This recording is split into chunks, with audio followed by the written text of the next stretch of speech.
You love singing your favorites.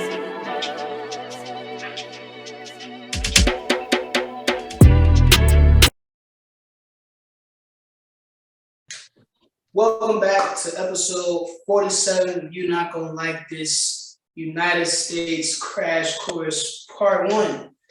And I figured we do this topic because a lot of times we don't have like episodes, being that we don't talk about a lot of current things unless we do live videos. I figured we provide a recorded version of what we talk about in a live video. With that being said, we got a few things that have been ongoing for the past couple of months during our season that we have noticed and we would like to address and speak on those things. I called it part one because as always with the United States, there's always something unexpected that's gonna happen that's gonna just shock the world and most times give off immediate disapproval about us. So, expect a part two, part three as things progress. And hopefully, it's not so negative as this one is going to be. Because over the past couple of months, things have gotten bad. We've had 3 mass shootings in the last 3 to 4 months. We had Buffalo, New York. We've had the Uvalde, Texas elementary school.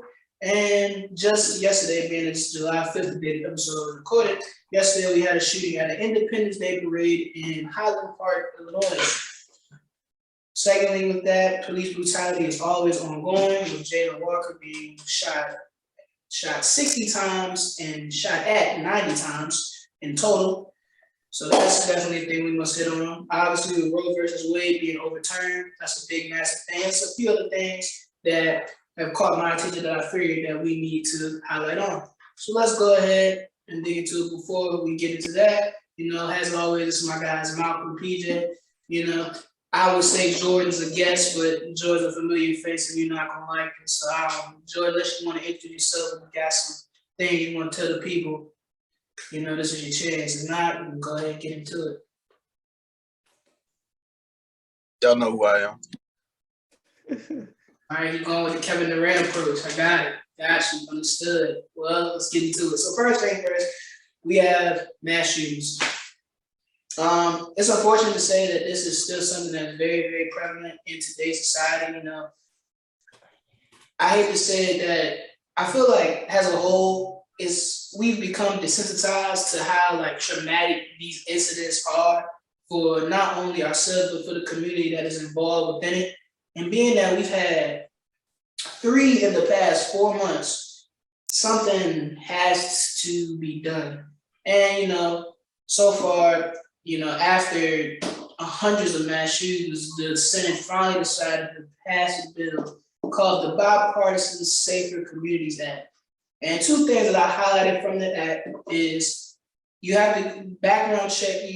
There are background checks at age 21 now, so you have background checks, and then they have disarmed domestic abuse. So if anybody has been convicted or previously convicted of domestic violence, they cannot own a firearm. They cannot do that. So those are 2 things that I've highlighted with it. But overall, how do you all think, being that they finally made action, are you giving them a round of applause? Are you about time? What's your process? Take me through how y'all feeling that they finally made an action towards trying to make the situation better? I don't know, straight up. For one, it ain't nearly as extensive or as strict as it needs to be to actually make an impact. I'm looking over some of these bullet points, and it's really like throwing money at a wall and hoping that the wall turns into a bank. Because so you got the under 21 enhanced review process, which requires them to have an investigative period of their juvenile and mental health records. That's cool. That's good. However, they're still not putting any restrictions on the type of weaponry that people can purchase under the age of 21. They're not outright banning straw purchasing for people who are under 21. It just limits the type and the manner by which they can do that. And it does put a lot of money towards community-based violence prevention, which that might help, but it's sort of treating the symptoms around the actual issue, which I think will overall not be effective. but I hope it is effective. I really do. And I can understand that as a bipartisan bill, this is all that they could get by working with both parties, but it's still not going to be enough. Because I mean, it's cool to put acts and stuff into place, but it really don't matter unless, you know, the acts actually work. You know, we see changes in the community when it comes to stuff like this. And at the end of the day, I guess, you know, this is a step forward in their eyes. But, you know, like I said, we just had some stuff go down yesterday. So I just think that in terms of, you know, when it comes to passing bills and acts and all that, like, it really doesn't matter at the end of the day until, you know, they actually come into fruition. They actually start working. We actually see less people out here dying. And yeah, I mean, when it comes to politics, you know, they try to appease us a lot of times, and it really doesn't lead to anything. So I'm right with Jordan on that one. I agree with. Am I on mute? No, you're not on mute. Oh, You okay. good? I agree with both of Jordan, PJ, probably TJ too. But I feel like it's all coming down to it, especially with the stuff that happened on July 4th, the mass shooting there in Chicago, or a suburb of Chicago. It's coming down to two things. Either we're going to ban all guns, or shit is just going to stay the exact way it is now. And that's clear. And that's, you know, Democrats, Republican, both sides of the aisle have been saying, Democrats, we're not coming for your guns. We're not coming for your guns. The only way shit is going to be useful, the only way shit is going to actually happen is all guns are banned. I personally don't agree with that, but I obviously can see, because like we said, this legislation, people will find ways around it. And we'll end up looking like a Canada or a New Zealand or Australia. And then, of course, conservatives say it's a pretty disingenuous argument. You know, you just got to say, look people in the face and say, I'm fine with the way things are now. I'm fine with the status quo. And the mass shootings, all of that stuff, is just what we'll have to deal with. We have more guns than people in this country. I don't disagree with that, but I'm just saying, we got to see what we really want to, because I know, you know, that's just Canada. Justin Trudeau and the boys up in Canada banned the assault weapons, or assault rifle in quotation marks, in 2016, and they banned handguns maybe a couple months ago. And the same argument they would use, we don't want to take your guns. That's what it's going to come down to. All in all, the piece of legislation, it was a great virtue signal, you know, Republicans and Democrats making it look good. So the people in the crowd of, we need to do something. Well, something is done. And it just seems like something the politicians did to get everybody to shut up, which is, I mean, something needed to be done. But I mean, everybody disagrees on what needs to be done. So I think, like I said, and I looked at the bill's provisions too. And I wasn't impressed. So, You know, I feel like, you know, there can be a different kind of approach. You know, obviously banning all guns, that's probably never gonna happen, being the love America has for their weapons. But, you know, apparently there was a shooting in Denmark, and I saw a lady tweet about it, because there was criticizing, some Americans are criticizing how, you see regulations, they don't change anything, they can still happen. Obviously, when it comes to restrictions and preventions, yes, it's not 100% foolproof, but the occurrence of them is what right now is the main goal. And they said that in Denmark, that nobody can have in the firearms that they own, no more than 2 bullets. You have to have, like, maximum you can hold is 2 bullets in your firearms. And, you know, again, like I said, it's not gonna make it foolproof, but, you know, being that you got people, you know, obviously in the Buffalo shooting, you know, being that he went Facebook Live, it was very, very gruesome. He went in there and he just basically put the mag to the rifle and let 15, 20 shots off in a matter of seconds. Again, like I say, it's not gonna solve the problem, but, you know, to limit the occurrence of having it happen. And that's, I feel like that's got to be the main goal. I really see, don't know. TJ, that's the thing about that is, one person's freedom is someone else's slavery. So yes, on one end, yes, mass shootings may halter a little bit, But then we got to think about domestic violence, because it seems like when people talk about gun violence, they only focus on mass shootings when other forms of gun. Does suicide fall into gun violence? Does gun homicides fall into gun violence? So it seems like to stop one problem, another problem is going to arise. So it just depends on where do you fall on, like what problems do you want to deal with in American society or not. But I get your point. I mean, I feel like mass shootings gotta be number one. It's hard. Like when it comes to homicides and suicides, I feel like it's gonna take a lot more to stop that versus a mass shooting. I feel like because homicides and suicides, I don't want to say, I hate to say it, that's an everyday basis kind of thing. So that's like that can happen at any point, any time. Just like, but it shouldn't be, homicides and suicides should not be at the same rate as a mass shooting. Those should not equate. They shouldn't happen at all. But in terms, if we were to have to compare, which we do here, the mass shooting should not be more prevalent than a homicide or a suicide. That's just how I see it. But again, that might not be the best way to look at it either. So I mean, like, let's say, do homicides happen more? It seems like if we're putting energy towards something, it should be something that happens more or more frequently or more often, which would be murders and suicide, murders and suicides. But I think people give a fuck about mass shootings is because you could be anywhere out in town and that shit could happen anywhere. Because then a lot of Republicans use it, which is a good argument. Well, everybody's so gung-ho about mass shootings. What about the inner cities where, we talk about the mass shooting out the suburbs of Chicago, but 60 young men got killed between Juneteenth and this weekend in the city of Chicago? Like, it's just people don't care about the inner city because what's the best way to stay away from inner city violence? Don't go into the fucking inner city. But mass shootings, any one of us could be in Walmart, at church, playing ball, at the rec center, and some crazy motherfucker come there shooting. So it's just, you get to see where people's minds are at. But I belabor the point. okay. Anybody else got anything they want to add? No, I mean, I'm of the camp that I don't think anything is gonna get done about it. I think that America's already in too deep into this gun problem.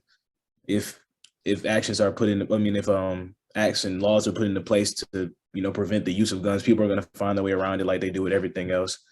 So at the end of the day, I just think that this has been something that's been going on for too long. We're already in too deep. We didn't nip it in the bud immediately like other countries have done it. So this is just how we're going to be living. And you already know that politicians aren't going to agree or come to a consensus on what is right for the American people. They're going to do what's best for them in America's pockets. So that's how I feel about it. Understood. Jordan, you got anything? You muted, Jordan. Oh, so I was saying is I think I might be in the minority here. I feel like for issues that fall under like emergency management type thing, that should be a state issue. I feel wholeheartedly that states should be able to dictate what type of gun laws that they have. Like, for example, New York their governor just wrote into legislation today that requires people who are purchasing, I think it's handguns, it might be all guns. It's handguns, Jordan, you're right. They got to release all social media data. Me personally, that's insane. But that's something, that's how drastic a step that has to be in order to make an impact, because niggas be online talking crazy and you can find hella shit on 4chan, Reddit about motherfuckers planning to go up and shoot some shit up. So it's like, by releasing that data or making that like public data, it's low-key a breach of their freedom of speech. However, leave it to the states to decide that shit. Like, there are places where I feel it don't make no sense for like places like New York City or Washington, D.C. to have like an open carry law. Like, you're in the middle of the city with a bunch of people nearby. There's a heavy police presence. There's no need for you to have an AR in the city in those places. Now, other places where you're in like maybe like Texas, Alabama, Mississippi, North Carolina, anywhere in the South, really, like it makes sense for you to have a rifle because you really just don't know. And you could be doing anything out there. It's like there's more space than there is people in the South. I don't think there's a problem with that. So I feel like you should get that right. That's one thing I feel like the state should be able to govern themselves on: gun laws and anything emergency management. That's just me. I mean, that makes sense. It makes it easy. That way you don't got to work with nobody. You just let the states decide. You don't got to worry about nothing bipartisan. Let the governor and their Supreme Court decide that. I mean, that's fair. That it will bring a lot of positive to a lot of states, but if you don't like it, move. Yeah, I would say the only state that would truly suffer from a decision like that would definitely be Texas. We all know Texas. It's already been fucked. Yeah, Texas just governor don't care, the senators don't care. So yeah, it will work. That definitely would work. You know, if you got the states. And then you know what it would be on, Ira? If it gets worse in Texas than it already is, it will be on their elected officials. And if they're comfortable, like Malcolm was saying, if they're comfortable with how it is, that's fine. If they're not, talk to your elected officials in that state and get something to change. But jeopardizing the whole safety of the nation because y'all want to play this politics bullshit game, give it back to the states and let them decide. And then when they decide wrong, they get kicked out. There's too much power in big government right now. And that's what the Supreme Court is doing with a lot of these decisions. Now, I don't agree. I ain't going to jump the gun. We'll get to that. But go ahead, Ira. Back to you.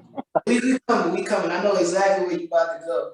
But the next part I got for this mass shooting is obviously convictions versus mental health. Now, I had to speak on this point. At this point, man, I feel like one reason mass shootings are so prevalent because those that commit these crimes, they get nothing more than just a slap on the wrist. They'll get probation. They can't use guns anymore. They're not treated as if somebody were to rob a bank or steal a car or like do an armed robbery. They're not treated like the criminals that they are. They're treated as if they're like kids that don't. Oh no, he just made a mistake. He won't do this again. Like no. That can't be the answer. Like if somebody has the wherewithal to go in a building and kill 10 to 15 plus people, there should be no other solution but prison time. There should not be no, we're gonna take them to therapy, rehab. So no, we're past that point. He should have went. They should have did that before he shot and killed 15 people. Nah, it has to be prison time. And I feel that's another reason why mass shootings are so prevalent. Because again, if you are somebody that's thinking about doing something that derogatory, and you know that they should do this with therapists and so I really gonna get punched for this. I feel like it incentivizes it to happen more. That's how I see it, I think I got an unpopular opinion on that, Ira. I don't think they should have any prison time. Mass shooters should be shot on sight. That's my opinion. I don't know if I can say that. That's all right. They are literally they go against everything police officers stand for. They disrupting the public safety. They disrupting the police safety. They're literally a danger to everybody around them. Shoot them. There's no reason to arrest them. They obviously not right. That's normal. That's normal. Yeah, that's normal how to go in a traffic stop or anything else of that matter. So yeah, that would make sense. But that would make sense. That would seem the best route. And that's but it's just that reminds me of the handcuffs. I mean, something gotta happen. So that reminds me of the Buffalo shooter. He went into the grocery store because killed 10 Black people. And they sit there, and I hate hearing this. It's just something that is a personal tick for me. Well, he's going to serve life in prison to think about what he's going to go to fucking prison and be a goddamn king. All the white supremacists he's going to be with, thank you for doing God's will or however they spin it. So it's just, you got to think a little bit. Or the sick fuck that killed the kids in Uvalde, the kids and teachers in Uvalde, like, bro, I'm of the opinion that they need to put the shooter down, stop them from killing, and give them the worst. Go back to the fucking Roman emperors, like the brazen bull or some crucifix. I mean, do something so sick that it would not make people want to do that. Because what the mass shooters want to do, they want to kill sheep, unarmed people, easy picking. So do something that'd be like, ha. Like I said, now we got to think about the psychology of a psychopath. So would they really care? I don't know, but doing something, giving, like you said. Yeah, y'all be reading some of their manifestos, man, because some of these motherfuckers don't even be caring about their life. Like the one that went up there in Buffalo and shot up all the black folk in that grocery store. Like he literally planned on killing himself afterwards, but then he pussied out. Like, like I just think that I I- think that regardless of the punishment that could come their way, it's not going to stop them from doing what it is they want to do, regardless. So I agree with Jordan wholeheartedly that putting them down on site would probably be the best option rather than spending government dollars having them locked up so they can wait for trial, then wait for death row and all that. They even could be alive for. It's our dollars. Oh yeah, crazy. our dollars. You know what I'm saying? But at the end of the day, like you could have just put him down right then and there after he just murdered multiple, like tens to 20s of people. Dude that killed all them kids. The only reason he dead is because the whatchamacallit. Didn't the guy go in there and put him down himself? The border police. It wasn't. Nah, the police, so he killed himself. No, the police did nothing. The shooting stopped. He killed himself. That's the only reason the shooting stopped because he killed himself. Talking about the elementary school student. Yeah, he involved it. Yeah. That was the only reason the shooting stopped because he killed himself. So at the end of the day, cops are told to shoot to kill in these situations. It seems like they never do, unless it's a person of color. You know what I'm saying? Or they always walk free. Dylan Roof walked out that church. Walked out that church. Who else? It seems like it's not enough action being done with these guys. And at the end of the day, and you know, it's another crazy thing about that, P. So DHS and a few other 3-level organizations, literally for like the last 5 years, white supremacists and white nationalists are the most dangerous group and threat to national security in the United States. We're going on year 6 of this now, recognized, and nobody is changing their ROEs for these police stations. Nobody is federalizing these people as threats and shit like that. Like, there's obviously a trend and a connection to white nationalism and mass shootings. But you put that order out, if you see somebody mass shooting, you got to put them down. That's basically declaring war on white people. And that's not what they want. But that's neither here nor there. That's my little hotep point for the day. I mean, that's fair. It's all it all sounds because, like, you know, now that I think about it, you know, you put them through the criminal justice system. Yeah, being in the criminal system is the way it is. There's no 100% full proof that that person will be convicted of the crime. They might get dismissed still because that's just how bad the criminal justice system is, unfortunately. So, you know, I wouldn't be shocked if that happened as well. So, yeah, I feel like those are, you know, applicable solutions that definitely can be made. But being that we're speaking about the police inability to act appropriately on certain situations, that leads me to police brutality. You know, first thing first, man, look, this goes out to all the athletes out there. Please stop funding police departments. Please. Like, obviously, funding them is not working. You know, I remember, I think a situation happened last year in Texas. I can't remember it exactly, but I know Dak Prescott sent like $40 million to the police department, $400,000 to the police department. I was like, that is the exact opposite of the goal. That doesn't. Then they just use it. They just use it to militarize themselves more, and nothing ever comes of it. So, you know, please stop funding the police departments more than they already get. Like, they already get, I want to say 60% of all budgeting in your local city, town, or state for that matter. You know, because it seems like every time you guys are protesting about things that matter, they come out with tanks and riot gear and stuff that you wouldn't think a normal police officer would have. So hold off on funding the police any further, but then look and try to figure out another solution to the problem. But that takes me to the next point, which is the use of power. And, you know, nothing is on my mind more now than the fact that the shooting Jalen Walker, kid out of Akron, Ohio, he got pulled over for a traffic stop, and so what I know is he panicked. He had a firearm in his hand, but he panicked and he ran with the firearm. He left the firearm in the car. But being that what happened in the situation, apparently the police shot at him 90 times, hitting him 60 times. Now, that is insane. Like, I don't even know what exactly would lead somebody to shoot at somebody 90 times. Like, the energy just doesn't match. Like, how do you see a 20, I don't know if he was 20, I don't know how old he was in his early 20s though, a 20-year-old kid that got put up for a traffic stop, you see him with a firearm, but you can fire 90 shots at them. But let somebody be in the grocery store killing 10 to 15 people, they can't get one bullet. So it's like what Jordan's saying, like being at the white nationals and mass shootings and the security issue. You can't help but connect the dots to those situations, because if you can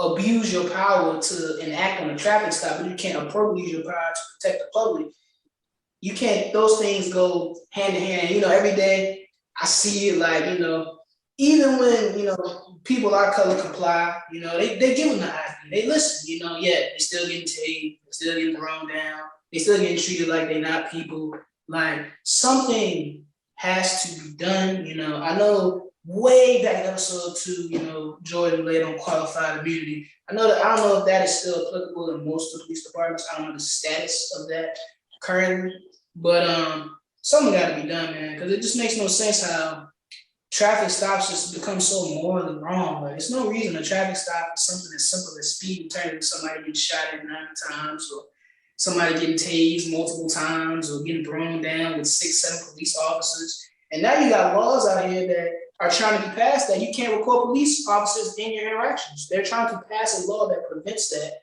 And I just can't think about the negativity or like the huge issues that would create for so many people that are our color, of course, and, you know, other minorities possibly that this could affect as well, being that they cannot record interactions of how these things could go. Because, you know, if police got no problem doing the things they do on camera, I would hate to see what they try to do off the camera.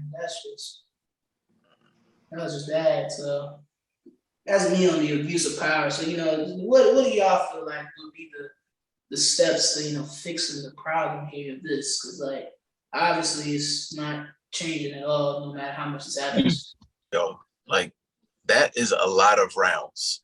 Like, 10 bullets is a lot, but 90 is beyond insane. Like, and this comes from somebody that's like shot well over that, like on a range type shit. But it's like, I can't even like conceptualize like why you would need that. Like, and then to get hit 60 times, like, rest in peace to that man. But it's like, damn, what was going through their head? Literally. So I'm under the logic here that I believe for traffic stops, officers should have to leave their rifle, leave their weapon in the car until it becomes a violent situation. Like, that's something that has been proposed in certain jurisdictions, like specifically like on campus, Ira, the chief of police does not allow police officers to patrol campus with their weapon. Like, he requires them, not just their weapon, they have to have 3 other non-violent or non-lethal uses of force. So he makes them carry like pepper spray, a taser, and a baton. You got to use all 3 of them before you can resort to lethal force. That's just something on campus. Now, if there was something that you could do like that for like traffic stops, I feel like that might mitigate the potential abuse of power. But it's like, to go from a traffic stop to 90 bullets, How? It's a disconnect. It doesn't make sense to me. Doesn't at all. I feel like that. How big of a threat you got to be? Like, yeah. You know, I had a thought about that. Like, I thought like patrol officers like should not have, you know, guns to begin with. Like, there should be like, you know, like if you go, I feel like if you were to like assign like more like police to like certain roles, like if you got a guy that's literally set on traffic violations, like, you know, the parking meter cops, you know, those people, that's it. They set on just that. You know, everybody else that, you know, would carry a gun or anything for a legal situation would be still the department. But the guy controlling traffic stops, making sure everybody, you know, driving safe and things of that nature, no lethal force, like Jordan said, the pepper spray if they're not complying, the taser and the baton. But, you know, again, like you said, there's no guarantees that will work either. But something's better than nothing, because like you said, 90 bullets is, that can't be it. It's just a weird one, because it's like, what compels you to shoot off that many rounds regardless? Like, at any point, you could have stopped. You could have stopped at 10. You could have stopped at 5, but you went all the way you let off 90 shots. There were like 8 officers, right? I want to say 5. I think it was 5. And then there's all these officers for one traffic stop, and you just let off every round you got in the clip. All y'all do, they just don't. It doesn't make any sense, and it's not right. Had they released the camera footage? He did. I didn't watch it. I didn't want to watch it. I ain't gonna watch it either. It doesn't even sound right when you say it, because they're saying even when they looked at the body and everything, he didn't have a gun on him, and when they seen a gun in the car, it wasn't even loaded. So at the end of the day, what you letting off 90 shots for? It don't make, like, there's a lapse in these officers' minds when it comes to stuff like this, and you every time you hear it, the officer that thought she had her taser in her hand, that doesn't make no sense either. It's like, what are these officers thinking when stuff like this happens? And whatever they say they're thinking in court it's not adding up, because at the end of the day, the only thing they thinking about is, what the stereotypes say, what they think a black man has on him, all this other stuff, that it just there's like George said, there's a disconnect, and it really don't make no sense why 90 shots had to be let off in this situation. It really doesn't at all. That's 17 rounds per officer. That's the whole gun. Literally the whole clip. Everything they had. Unacceptable. Miles, you got anything? Hey, y'all hit that nail with the hammer on that one. I'm just gonna repeat everything that y'all said, on that front. I guess. Sure. Yeah, I don't really have much to add to that as far as police brutality and the situation that you just talked about. I feel I will add this, particularly dealing with police brutality. I feel like, and Killer Mike said it in an interview with Coleon Noir about the NRA, but I feel like we can take that principle and apply it to the police departments. If you want to change these institutions that are racist, that are embedded in white supremacy, get 1 million black people to join the NRA or police departments around the country. Because it's something I don't say criticize the Panther, but turn an eyebrow to the Panthers. And I guess black people at large, we sit there and tether along these lines of revolution and then just being okay with the status quo and just playing the game. I feel like it's either revolution, like a Cuba, Haiti, whatever the case may be, which we're not ready for. So, or either we're going to play the game as smart as we can. So in that instance with police, I think it would benefit from having more police look like us and understand us. And another thing too, having police officers that come from where you come from too is a big thing. And that could be brown, black, white, purple, gray, green, whatever the color may be, just having that understanding. Because just a police officer in Washington, D.C. is not going to have the same conception if they came to Farmville, Virginia. It's just different. So that's my different way of life, different lifestyles, different way you would manage yourself, because obviously, people, the amount of people you see, the stuff you deal with. So yeah, that makes sense. It definitely makes sense.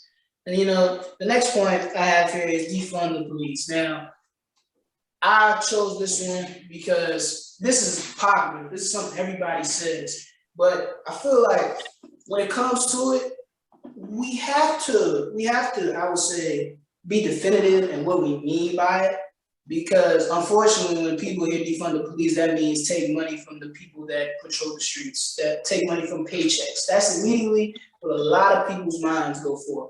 And that's not something, and that's not what everybody is thinking, but that's something that is obviously on the forefront of everybody's mind. So when it comes to that point, my thing is like, we gotta speak on it as a whole now. Like, just don't say defund the police. Explain exactly what you want to defund in the police department. Because just like every other department and budgets, everything is allocated to a certain area. You got money to the pay. You got money allocated to payroll. You got money allocated to patrolling. You got money allocated to squad cars. You got money allocated to all these different things. So I feel like if we come with a more focused approach when you say defund the police, I feel like that may be more successful than just saying defund the police with no, I would say, specified point. That's me.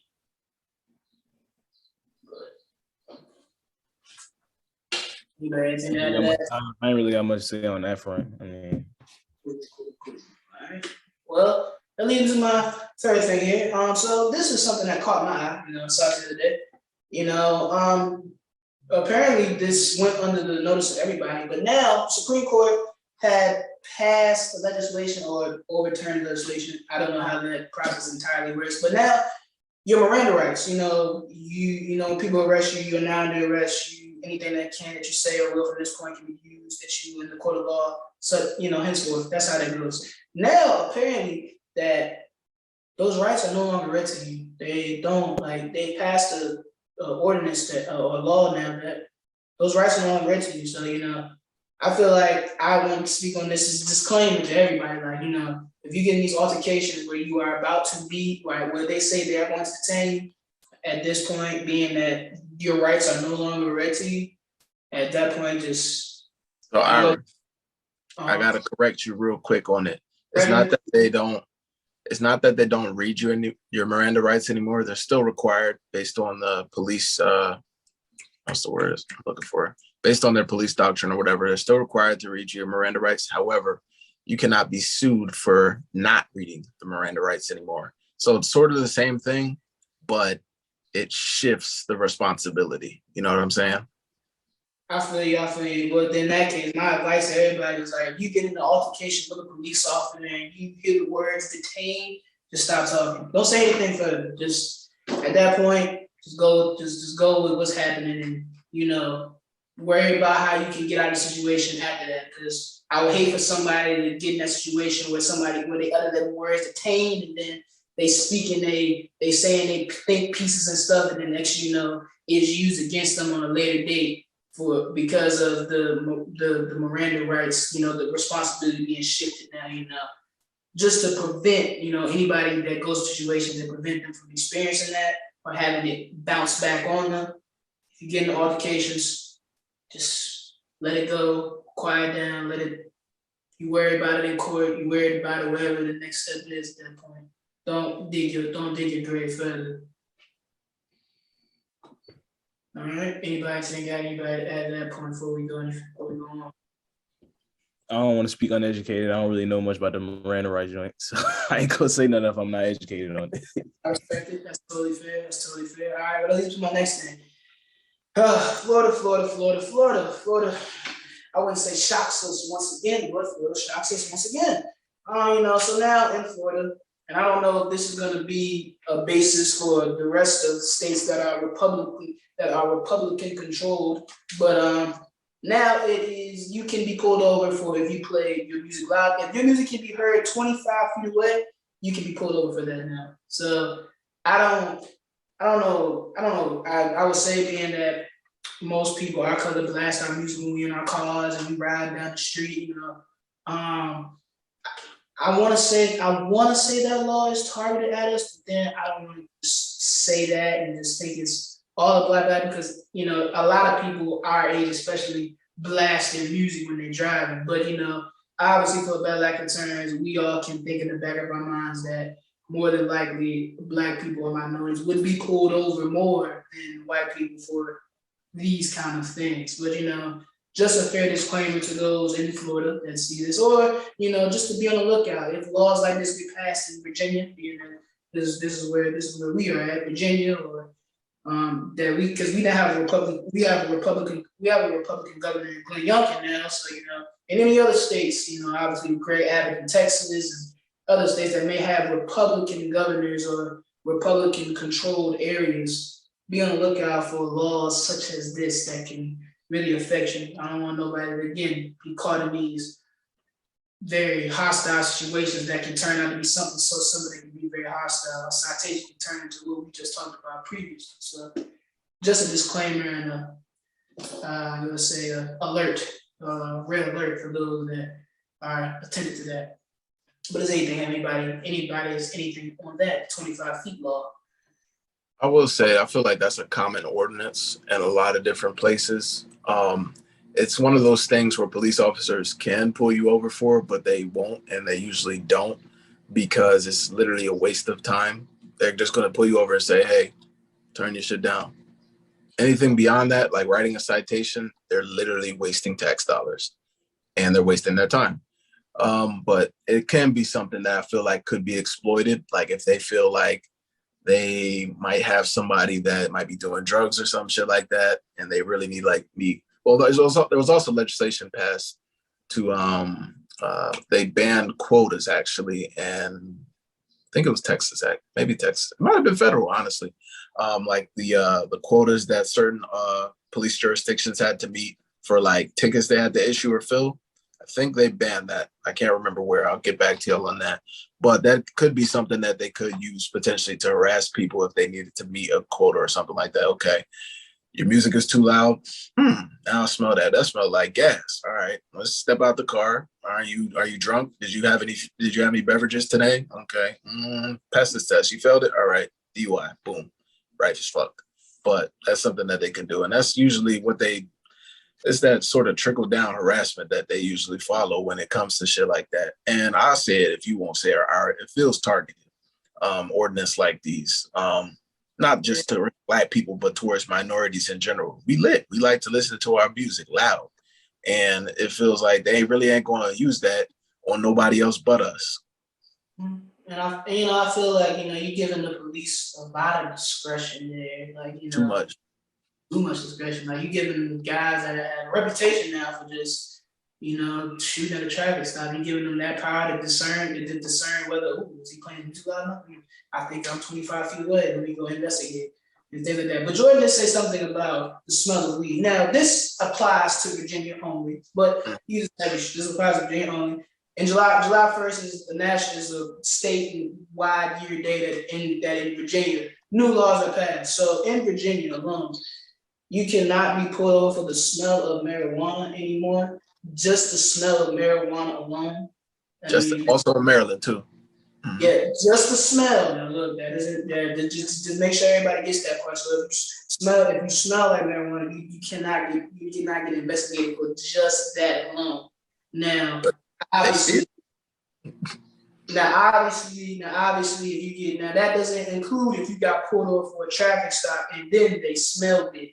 That's a different parameter. It's just as if they were to smell it on you, as if you were walking down the street or something like that. They cannot stop an investigation for that alone. So let me just make sure everybody got a clear conciseness on that and not just misinterpret the words I said. But that's that. Anybody else got any points or any new legislations that have been passed that have caught your attention that you would like to present?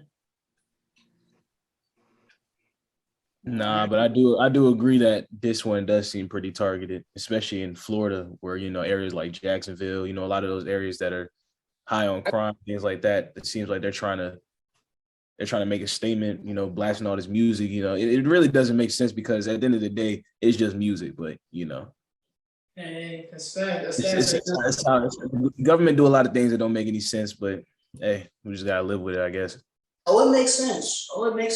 We know the end goal.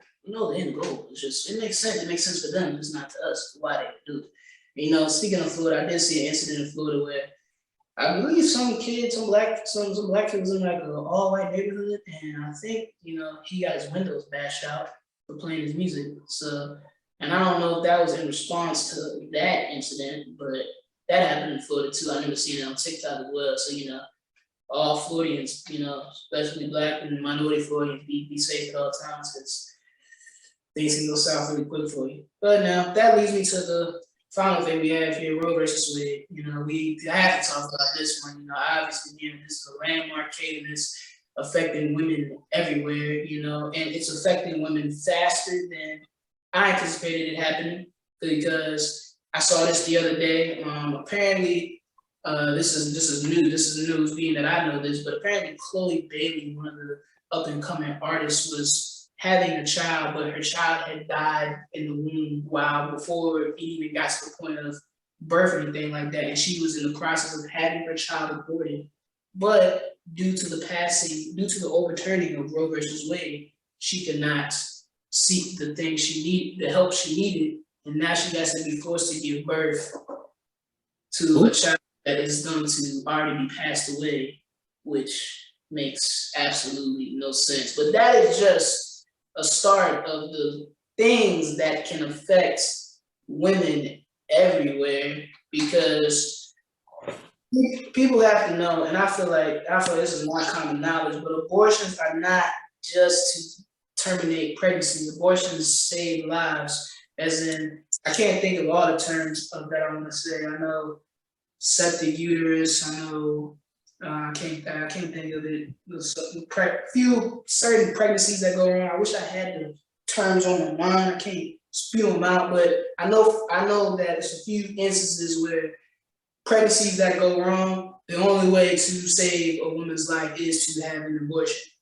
And it sucks that this is where we're at. And I hate to say it, you know, and being that when I look back and I look at all the views that I've seen, this has been in the works for 20 to 30 years now. I got people as early as I was a comedian in 1996 that was talking about the Republicans' obsession with the unborn.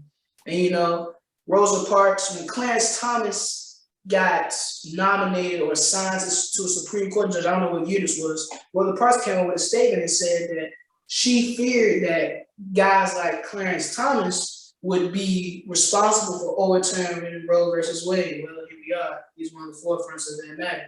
So, Jane Elliott, I seen Jane Elliott talk about this, how, they said that when white people feel like they were going to be outnumbered as a race, they were going to resort to taking away abortions to force more pregnancies, therefore more births, therefore more white people. Jane Elliott said this in a clip. I can't remember what year this clip was, but she has said this as well. And then, most importantly, after the landmark case got overturned, there was a senator in Illinois, a white senator. I can't remember her name, but she was at a Donald Trump rally, and I won't say and I quote, but the words would say but she did say that, thank you for saving white lives. So, do what you will with that information. But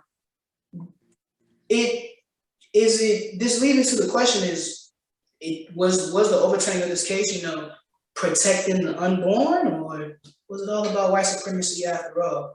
What are y'all thoughts on this? I guess it depends on who you ask, really. White people do, population size taken into account, do get more abortions, but they say the rate in which Black women get abortions is substantially higher than their white counterparts. So, you sit there and think about it, because it depends on how you think about it. Do you think about it do you see abortion as a woman's right? Or do you see it in a philosophical nature that says, well, what is the biggest argument that y'all hear? My body, my choice. And that goes into a lot of things that came from the third wave feminism. But people on the other side would say, well, how is it your body when there's two lives? And that goes into the argument, well, is a fetus a life? Is a life a fetus? So abortion is such a great topic. And I don't mean great as in good, but I mean great as in, how do you think? How do you process stuff? And how do you see the world that we live in? Because it accentuates so many other different issues, particularly to the overturning of Roe v. Wade. I felt like Jordan was about to go on this earlier and say gun rights is cool with the states, but he's like, abortion is a little bit different. So I did want to hear where his line in the sand was because of it. And obviously inanimate objects versus two living beings is probably where he was going. I'm just assuming. When it comes to federal shit, I wholeheartedly believe like social issues and people issues should be federal, and it should be like a national thing that should be unwavered. Like I shouldn't have to question, like, because they're talking about like what is it, Moore versus Texas being reviewed in November or something like that. For those of y'all that don't know, that is like a legitimacy of votes and sort of gerrymandering, which is a heavily targeted issue for Black people. They really literally trying to make laws and legislation back to the states to decide whether or not the Black vote is valid or not. And I feel like that shouldn't even be a question. Nigga, we've been here since the beginning. That should be unwaverable, unchallenged. Same thing with like gay rights, same thing with women's rights, same thing with people's rights. People have inalienable rights which should not be challenged or decided by where you live. If you are a United States citizen, you have these rights, period. Now, fuck gun laws, okay, the states can decide that shit. but like your body, individual choice and stuff like that, nah. Like there should not be questioned, especially if it's been a standard for damn near a whole century, like Roe versus Wade, 70 years, and it's the first one that is overturned. 1955, I believe. Like, come on, y'all. Like, and now to your point, Ari, that you were speaking on earlier, you were speaking on white replacement theory.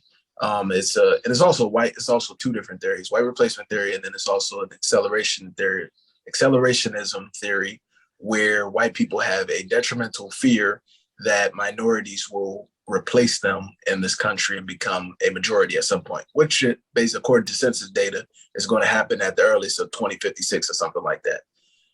They're terrified of that. White nationalists do not want that because they're power in numbers, obviously. So by white people no longer being a majority in this country, they don't want that. So they're doing anything in their power to keep the majority. However, the more sinister thing that I see, and this might be why Roe versus Wade and other things like this are getting overturned. The United States, for the first time, I think, in maybe the last 30 years, the birth rate is below like the global average of 2.1 or something like that.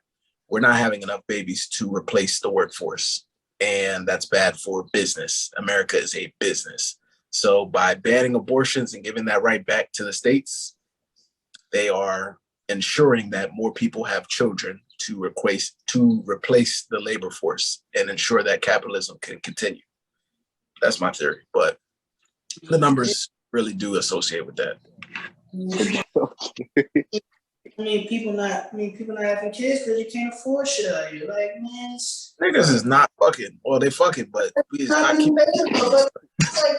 I'm gonna speak for myself and and Jordan. I think Jordan got an apartment too, man. Like yo, apartments in just Northern Virginia alone start at $1,800. So I'm like, yo, who's trying to have it? And then jobs out here paying at highest in this area alone $15. $15 an hour does not equate to $1,800. I don't have to do the math. I've experienced. I've been there for this last year now. Tell you now, it's not equate to it. So who in God's name hell want to have a kid if they can't provide for themselves? That is the problem we're at. Forcing people to have more kids is not going to make it better. It's going to make it worse because you're going to get more people complaining about, okay, I still can't afford this and nothing's changing and the money's still bad. Like it's gonna create more problems and it's gonna create solutions. The solution to capitalism alone is to reinvent the economy and lower the cost of everything. Like gas is $5.50 now, bro. Like who has that to just give? Like I have a tank of gas, mind you, I have a car. So in a car alone, I have a tank of gas is $50, bro. Come on, bro. $50? $50 for a half a tank of gas? That is absurd. Bro, I spent $5 the other day. That's grocery store money. Like I can go to the grocery store and buy a week's worth of food, $50. No, I gotta put that $50 in my gas tank. So it's like forcing people to have more kids is gonna insinuate the problem. It's gonna make it worse. It's gonna like if this doesn't get changed soon, then shoot, you say 20, by at least 2025, even 2030, it's gonna be bad. Like capitalism is gonna be. I feel like America's about to hit. Some people have said great. I've heard words of depression being mentioned. I've never been part of a depression nor a recession, so I don't know how that would affect myself or anybody else that is in the same class as me. But at this point, man, something gotta change. With capitalism, that is. You could tell that America really trying to push for more births happening because people are starting to say they call into question rights to contraception and things of that nature. Like they're really trying to get rid of everything out here just to get people to have more children and create more people to replace the workforce, as Jordan said. But at the end of the day, it's like this really it's just crazy that our government doesn't really care about a woman's right to choose what to do with her body. And it's kind of insane that we even have to have laws on getting an abortion or doing what you think is best for your situation. I think that's insane in itself. The fact that this could be in and this could be a thing for 50 some years, and they just gonna overturn it like that at a time where a lot of people really aren't in the financial situation to be able to care for a child. And then you have other states saying that, oh, you know, getting raped is an opportunity to raise good America. Like, what does that even mean at the end of the day? You know what I'm saying? It's insane to me how a lot of these politicians are thinking, but they're thinking about, you know, what's best for their pockets at the end of the day. So I don't know. It's just a funny tweet, but it's 100% accurate. Nigga, we about to head for another recession, the third recession in my lifetime, and these niggas is worried about coochie. Like, what? Where does that make sense? Y'all priorities is fucked up. There's so many other things that we should worry about. It's not gonna solve anything. It's not gonna solve anything at all. It's gonna accelerate the problems that we already have now 10 times. Because now you're gonna force people to have kids in an economy that's already shit, and then people have to force to raise those kids in an economy that is shit. So it's like 2 wrongs don't make it right. I saw somebody say conservatives only care about life until they born. After they born, give a fuck about the foster shelters, give a fuck about the single mothers, give a fuck about everybody else. But the fetuses, yeah, we're gonna protect them. And it just don't make sense. It just don't make sense. Like I can't remember the comedian name, but it was in 1960. He said he had joked about it. He said they care about it, you know, when it's a fetus, all the way up until 9 months kid, and that baby is breathing. Once he breathes oxygen, forget him. He's no longer important. He's a product. He's just a product of the nation at this point. He's just a number. No. The government loves to tell people what to do without giving them any help after they do what they tell them to do. You know what I'm saying? Like, you're gonna tell these young women that have these children, knowing damn well they're not in the financial, they're not financially secure enough, knowing damn well some of them not even mature enough to raise themselves. But you're gonna force them to, you're gonna say you need to raise a responsible American like that. It's just backwards to me. How can you raise someone if you don't have the resources to adequately raise someone? And then when you ask for resources, they ain't trying to give you no resources to help you with your children.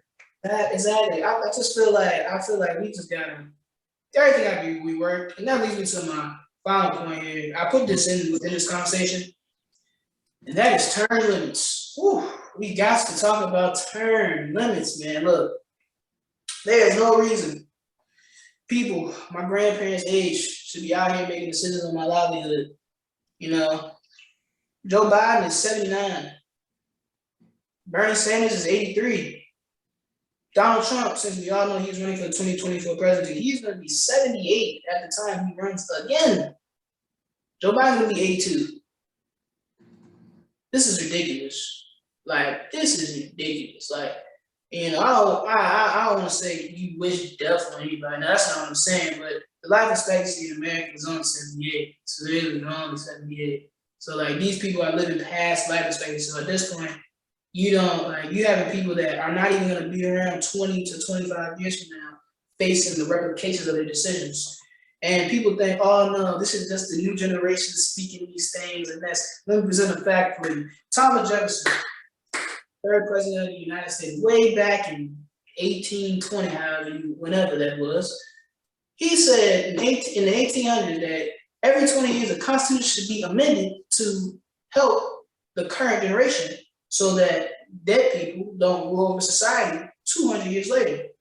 He also said you should throw it out. He said it should be a bloody overturning of the entire government. Mm-hmm.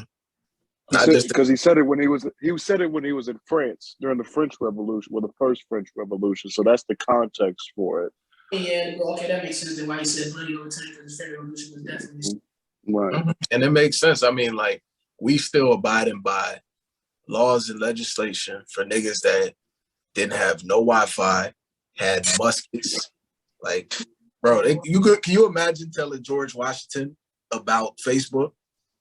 Like, bro, the nigga would lose his fucking mind about a cell phone. Like, no. And that goes to everything too, because like when I think about this, turn like the reason the Constitution is like the Second Amendment was ratified in 1789 because it's part of the first 10 amendments when the Constitution was created. So 1789 was when the Second Amendment was ratified for all gun laws. I want everybody to realize, especially the gun laws here, is that that law was created when it took almost 5 minutes to shoot one bullet. You had this long ass rifle. You had to gunpowder, bullet, gunpowder, fire. And if you pay attention to anywhere in history class, it's a reason in the Revolutionary War and all them old wars that they would have somebody fire a gun and they would go all the way to the back, like 10 rows back, because they got to sit there and reload their gun for 30 minutes to be able to fire their next bullet. So like, if that can't add up to you somewhat, how old these laws are and how things must be changed, I don't know what to tell you at this point. But this has nothing to do with Virginia at all. But apparently, I watched a video. South Carolina gubernatorial candidate by the name of Joe Cunningham. I don't know how old he is, but one of his preaching points for getting elected was term limits. And it inspired me to read off these things. And remember that federal government has no term limits. That's the thing. That's the key here. Federal government. Now, state governments do have term limits, but federal government does not have term limits because Bernie Sanders, again, is 83 and he's still in office. Again, Bernie may think for the people, but I do not want an 83-year-old man if I can get a 35-year-old man do the same thing the 83-year-old man saying. That's just the rhetoric of that. But in the states of Michigan, Florida, Minnesota, New Hampshire, New Jersey, and Maryland, you cannot be a judge past the age of 70. And that's Supreme Court judges. Now there are other laws. In Oregon, it's 75, and a few, and I know, and I think it's in Maryland that it only applies to circuit court and appeals courts. But overall, it makes no. You see 70, and I feel like for federal government, it should be 60 for federal government. Like, no reason you should be serving past 60, man. Like, if the regular American person has to be forced to retire at a certain age, the federal government got to be under the same stipulations because, and this doesn't just go for judiciary people as well. Pilots, air traffic controllers, guys that fly you everywhere. Pilots are forced to retire at age 65.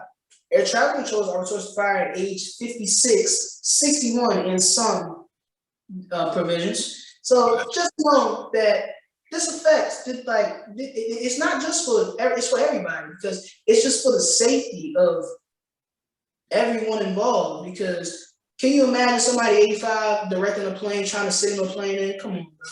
You know how the dangerous situation will be for everybody. Like, just imagine that. And that's the same principle applies to the federal government. You got people that are literally probably not going to be around for what happens in the next 25 years. While all of us here, 20 years from now may have kids of our own and things like that. Those guys that made the decision in 2020, come 2040, they're not even going to be confident enough to process the decision that they made. They're just going to be like, oh, dang, I made that. Oh, dang, shoot. Well, they ain't even going to worry about that. So that's just it's a lot of things going wrong in the country, man, But this is only Crash Course Part 1. So, this is, hopefully, when it comes to Part 2, things will be a little bit better. I hope. Then again, we never know. But with that being said, does anybody have anything you want to add to the Crash Course, man? Like, what's some other things that have caught your nose, caught your attention? That's like, all right, let's go ahead and get it out while we're here. Joe Biden doesn't care about Black people. Oh. I gotta ask. Oh shit.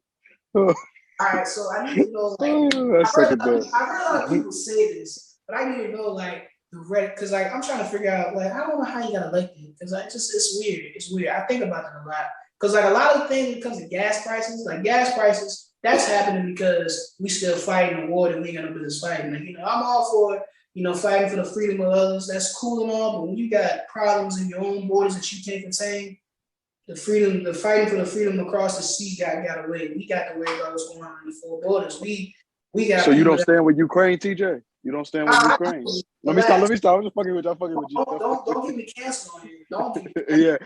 I do. I stand for people freedom everywhere. It's I just stand for the niggas. I just stand for niggas first. That's it. Straight up. I Hey. mean, man, I could say that same thing. Like, I'm cool with people's freedom everywhere because, you know, Black people have been through this once. So we know what it's like to be oppressed, and we're still going through it now. So we know what it's like to have your rights stripped, oppressed. We got that part.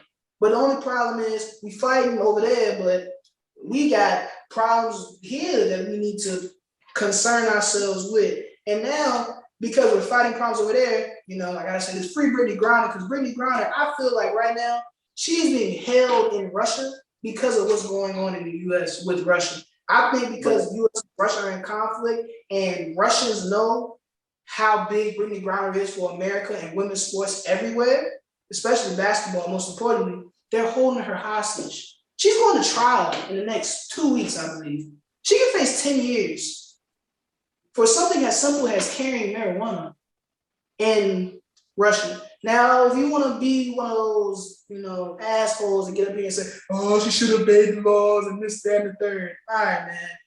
No, that's not how we do it. You know when we go to other countries and you break a petty law such as that, most times the worst it can get for you is you're expelled from the country and you're banned from the country for whatever the stipulation may be. You can't get a passport for that country, or you can't travel to that country for a year, 5 years, 3 years, whatever the ban may be. That's normally what happens for cases such as this. But because, again, US and Russia are beefing, Brittany Griner is being in the middle of this beef, and she is really I feel like she's being a political prisoner to something that doesn't contain her, and it's just not fair.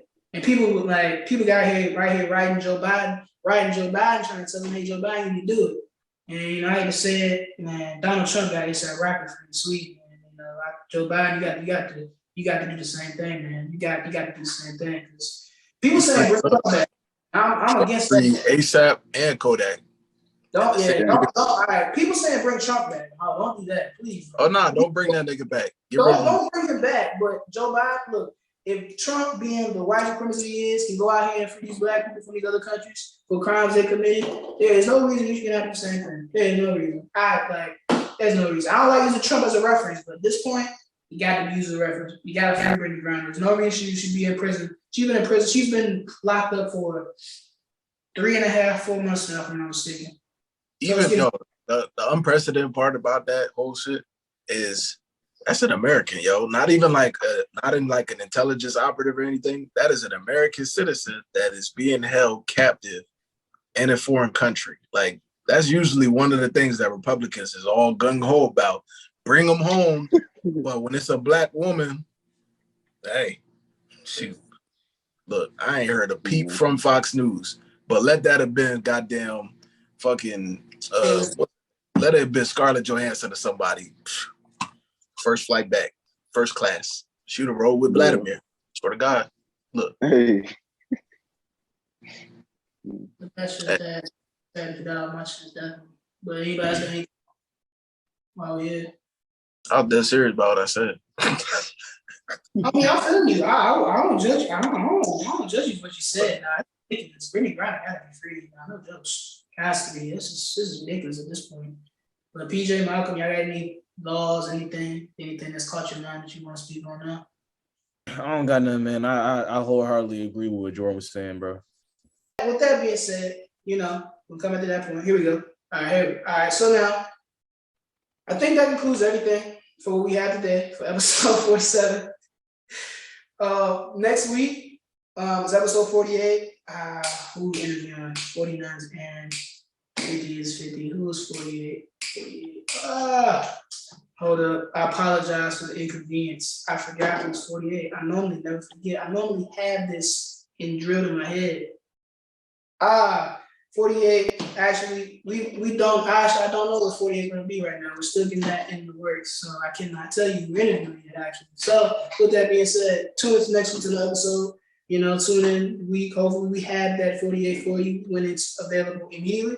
But if we don't, obviously, we know we're coming with it. But with that being said, tune in for episode 49, which is Aaron, Aaron, I don't know his last name. Aaron, don't know his last name. But Ace Visuals is his brand. He's a photographer in the North Virginia area as well. And then tune in for episode 50.